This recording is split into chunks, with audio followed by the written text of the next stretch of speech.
네, 주요 공시 내용 확인을 해보셨는데 자세한 도움 말씀 들어보겠습니다. 타큐온 뉴스의 조호진 대표와 함께합니다. 어서 오세요. 예, 안녕하세요. 네, 일단 어떤 회사의 내용부터 살펴볼까요? 예, DL에 대해서 설명드리겠습니다. DL이라 하면 이제 뭐 아시는 분들 계시겠지만 대림그룹이 이제 사명을 영문으로 바꾸면서 지배구조를 또 개편했습니다. 그래서 대림그룹의 DL그룹의 이제 지주회사 역할을 DL이 하고 있습니다.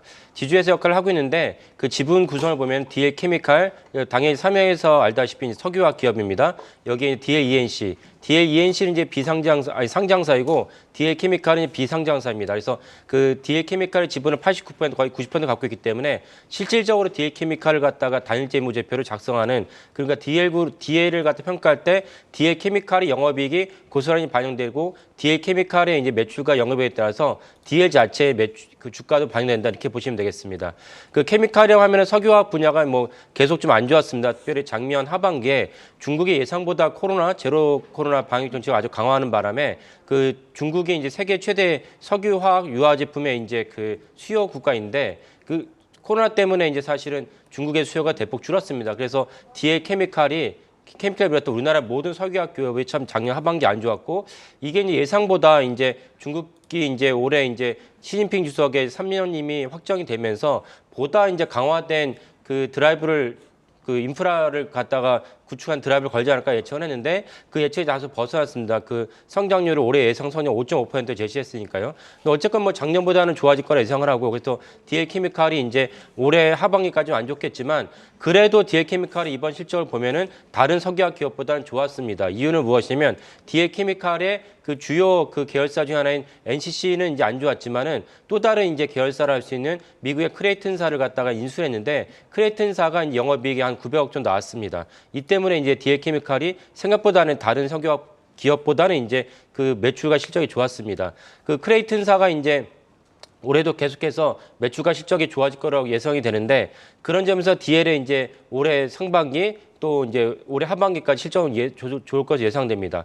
그리고 앞서 말씀드린 대로 한 20% 정도의 이제 매출을 갖다가 책임지게 되는 DL ENC 이제 건설 부분입니다. 건설 부분은 또 역시 이제 작년 하반기에 되게 안 좋았다가 올해 상반기를 거쳐서는 이제 좋아질 것으로 예상이 됩니다. 그러니까 DL은 전체적으로 봤을 때 작년 하반기에 안 좋을 수밖에 없는 두 개의 사업 분야, 석유화학과 건설이 있었지만은 다른 기업에 비해서는 상대적으로 선방했다. 그리고 올해 상반기로 넘어서면은 그 선방했던 그 두 기업의 두 업종이 모두 좋아질 것이기 때문에 DL의 매출과 영업이익이 올해 좋아질 것이고, 또 하나 주목할 점은 이제 DL의 이제 DL의 그 지배구조 최상단에 대림 산업이 또 하나 있습니다. 그렇기 때문에 DL은 그에 따라서 그 배당을 생각보다 많이 해야 됩니다. 그러니까 작년에 그렇게 전체 업황이 안 좋았음에도 불구하고 주당 1,000원을 배당을 하기로 결정을 했고, 이것이 어제 종가 기준 배당이 2%에 해당하기 때문에 사실은 배당도 역시 좋아질 것이다. 그러면은 배당 수익률이 4% 정도 생각한다면은 DL에 대한 배당도 역시 고려할 만한 장점이 되겠다,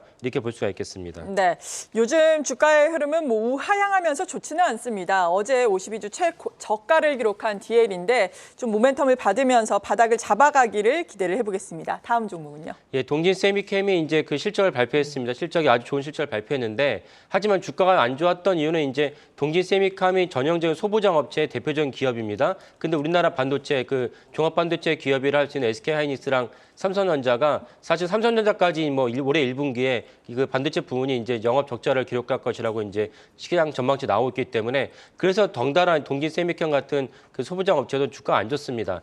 동진세미캠은 이제 어저께 이제 윤석열 대통령이 방위를 하면서 일본이 전격적으로 이제 수출 대한 그 무역 보복 조치를 했던 것을 이제 풀기로 했습니다. 그래서 19년도에 이제 그 봉쇄 조치가 나오면서 동진세미캠이 이제 무역 봉쇄 조치를 갖다가 상대하는, 이걸 갖다가 1년 만에 2년 만에 이제 그걸 국산화하는 데 성공했습니다. EUV 포토레지스트인데, 포토레지스트는 반도체 공정에서 반드시 필요한 부품입니다. 그래서 이걸 갖다 동진세미캠이 부랴부랴 이제 그 국산화에 착수를 해서 성공을 했습니다. 그 말은 무엇이냐면 동진세미캠이 그만큼 기술력이 뛰어난 회사라는 걸 알 수가 있고요. 또 하나 중요한 점은 그 미국 삼성전자가 그 대만의 TSMC를 따라잡기 위해서 야심차게 추진했던 GA 그 파운드리 기술이 있습니다. GA 공정을 세계 최초로 이제 성공을 작년에 이제 했습니다.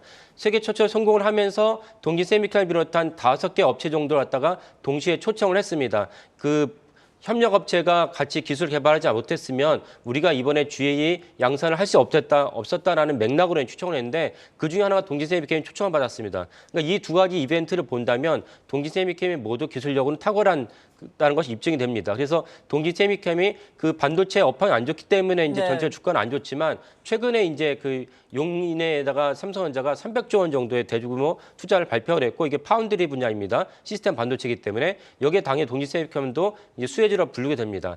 아직까지 시장에서는 주목받지 못하고 있긴 하지만 동진세미캠의 또 다른 주력 분야 하나가 CNT, 그러니까 2차 전지에 들어가는 CNT 도전지를 갖다가 쓰고 있는데 생산하고 있는데 아직까지는 이제 양극재, 음극재를 모두 다 개발하고 있지 않습니다. 근데 그 동진세미캠의 이 CNT라면 그 탄소 나노튜브를 말씀드린 건데 이 분야가 시장의 주목을 받는다면 동진세미캠의 주가에 또 다른 모멘텀이 될 것이라 봅니다. 그래서 결국은 그 파운드리 분야를 갖다가 정부에서 대대적으로 투자를 했기 때문에 동진세미캠의 어떤 그 수혜도 덩달아 발생할 수밖에 없고 양극재 CNT도 동시에 이제 이미 삼성 SDI 납품을 시작했습니다. 근데 이것이 음극재 CNT까지 동시에 나오면은 그 또 다른 동진세미캠의 중요한 모멘텀이 될 것이다. 이렇게 보시면 되겠습니다. 네, 아직까지는 메모리 반도체 업황 둔화의 악재를 동진세미캠은 완전히 떨쳐내지는 못하고 있는 듯한 모습입니다. 어제 오늘도 상승은 하고 있지만 상승 탄력이 다른 반도체 소부장에 비해서 크진 않은데 시장에서 다시 주목을 받을지 다시 한번 지켜보겠습니다.